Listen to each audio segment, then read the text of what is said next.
Welcome to AEHelp.com's IELTS test preparation videos. Join our premium package at AEHelp.com and download our app, Academic IELTS Help. Now, in this lesson, you will see a candidate from Mexico score a Band 8 for his performance on the speaking interview. Also, we have partnered with Cambly, a world-class app that lets you connect with a native English-speaking tutor 24 hours a day, 7 days a week.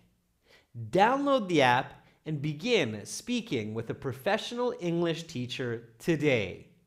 Cambly has been generous enough to give this coupon code to get your first 15 minutes for free. As well, you can use this code to get a 10% discount.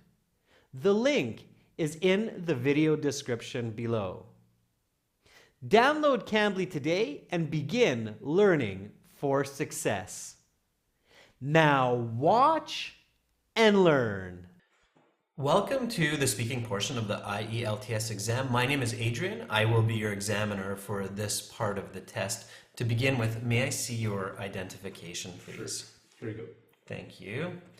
And what is your full name? My full name is Juan Miguel Garcia, but please just call me Juan. Okay, Juan. Here is your identification back. So much. And I'm going to record this for marking purposes. The speaking has 3 parts. I will give you instructions for each. To begin with, I'll ask you a couple questions to get to know you a bit better. Do you work or study? I do both. I'm currently working as a project manager for ExxonMobil, and I'm also learning for this exam so I can continue my MBA in the UK.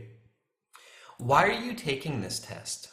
Well, my dream is to study my MBA in the UK so I can get an executive position in a reputable company. Let's talk about writing. How often do you write? I write often, several times each day. Whether it's emails on the computer or notes on the fridge, I'm constantly jotting down information. What do you usually write?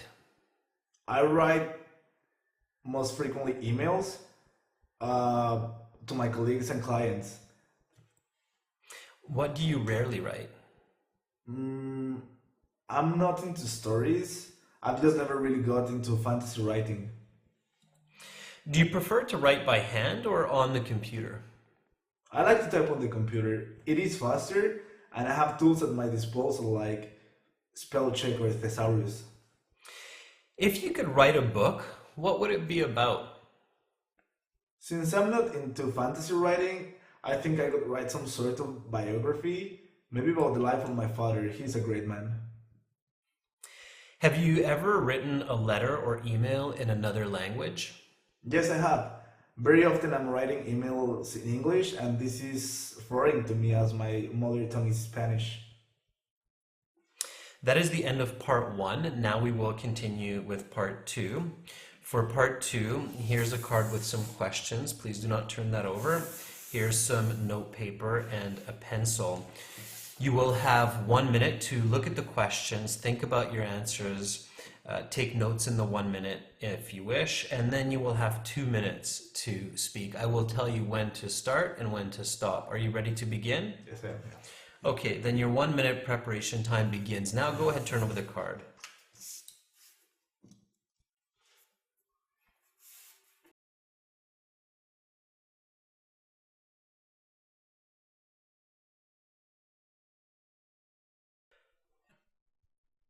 Okay, Juan, your 1 minute preparation time is up. Please begin speaking.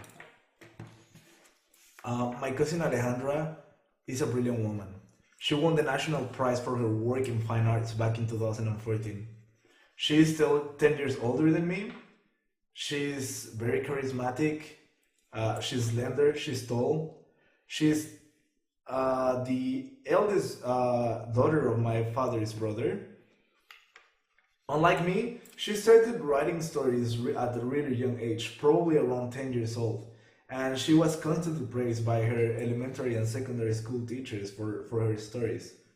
After that, she went to high school, and when she graduated, she enrolled in the national university in Mexico, UNAM. She graduated there with top honors as well. After graduation, she started to publish a lot of stories, and they were really acclaimed by the general public. She got better and better, and she was awarded with the national prize in Mexico for fine arts. Her masterpiece is a story about a girl who wanders around the world looking for love but finds much more. Furthermore, I think she really deserves these awards because not only because her excellent work ethic and talent, but also because she's inspiring millions of young writers with her talent and Okay, your 2 minutes is up. I'm going to stop you there, Juan, and I will take back the note paper. Thank you, the card and the pencil. And now we will continue with part 3. For part 3, I will ask you some more questions related to the topic of part 2. Let's talk about competition. Humans are very competitive by nature. Is this good or bad? I think it is mostly good because it drives development. And I think this is why we're on top of the food chain. What kinds of competitions have become popular these days that did not exist before? Well, technology competitions have become really popular nowadays, and they didn't exist before. Like the Robo Wars Championship I watch on TV, esports, or design competitions. What competitions are no longer around that existed in the past? One that comes to mind are the antique Roman gladiator fights. Definitely, we don't support that like deathmatch battles in today's society. At times, people cheat to win. What are the reasons that motivate people to cheat in competition? I think the main reason is the greed and desire for people to win. Also, could be the fear of losing. That's why a lot of athletes take steroids and perform illegally. How can cheating be discouraged? Cheating could be discouraged by disqualification from the main events, or also could be some fines, expensive fines. Let's talk about awards. What are some different types of international awards that people can earn? There are different types of worldly awards. One that comes to mind: Academy Awards, Nobel Prizes, or Sport Awards. Which is the most prestigious? That's a tricky one because there are like literature awards and sport awards. Like my cousin Alejandra had one. But if I have to pick, I would say the Nobel Prize. Normally people are awestruck when they meet a Nobel Prize winner. Why is it important to award people in society? I think it is important to recognize the effort and to acknowledge all the hard work they put. Is this always a positive practice? No, I suppose not. It is not positive to award bad behavior, such as some people harming others. Who received the greatest money rewards these days and why? I could say actors and athletes are the most benefit. Like they earn millions of dollars. Is this good or bad? I think it is good because we live in a society where you have to reward the talent and hard work. That is the end of part 3. That concludes the speaking portion of the exam. You will have your mark in about 2 weeks' time with the other sections. Remember to take your identification with you, Juan, and have a great rest of your day. Thank you so much. Okay, bye-bye. Bye-bye. Thank you. So why does Juan deserve a Band 8 for his performance on this speaking interview? According to the official IELTS speaking section band descriptors, there are 4 elements considered. 1, fluency and coherence. 2, lexical resource. 3, grammatical range and accuracy. 4, pronunciation. In order to get a Band 8, a candidate must show that they can speak fluently with occasional repetition and very infrequent self-correction. If they hesitate, it's only to think of content and not language like vocabulary. They can develop topics coherently and appropriately. Juan does this very well in part 1, 2, and 3. Now, for lexical resource. A Band 8 candidate uses a wide range of vocabulary flexibly and precisely. They use less common idiomatic vocabulary skillfully and include expressions as well as paraphrasing the questions in their answers. Now let's take a look at the remaining 2 components: grammatical range and accuracy and pronunciation. In terms of grammar, a Band 8 candidate must use a wide range of grammatical structures flexibly. This means being able to use present perfect, past perfect, conditionals, progressive form of verbs, adjective clauses, and more. Juan does this exceptionally well in parts 1, 2, and 3. Take a look at these examples here.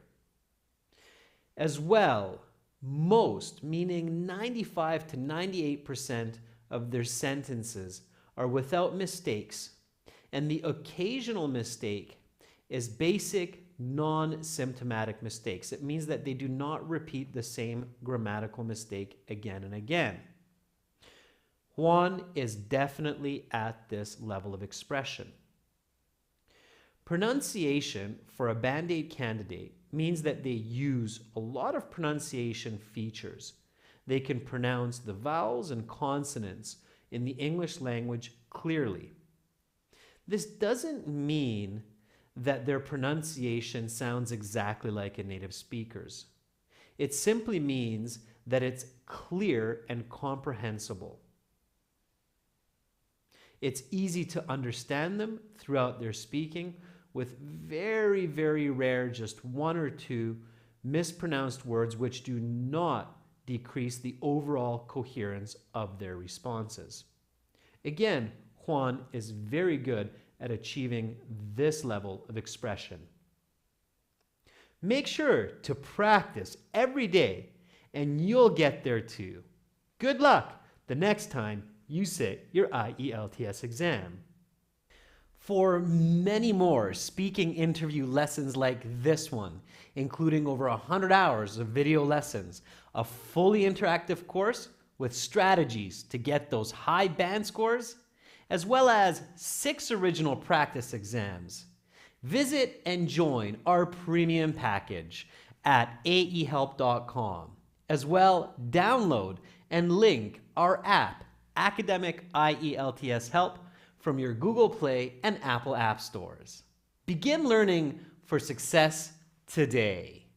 Subscribe to our channel. Click over here. Watch more videos. Click right here. Or click our IELTS Hero for over 100 hours of complete video lessons and 6 original practice exams to help you pass IELTS.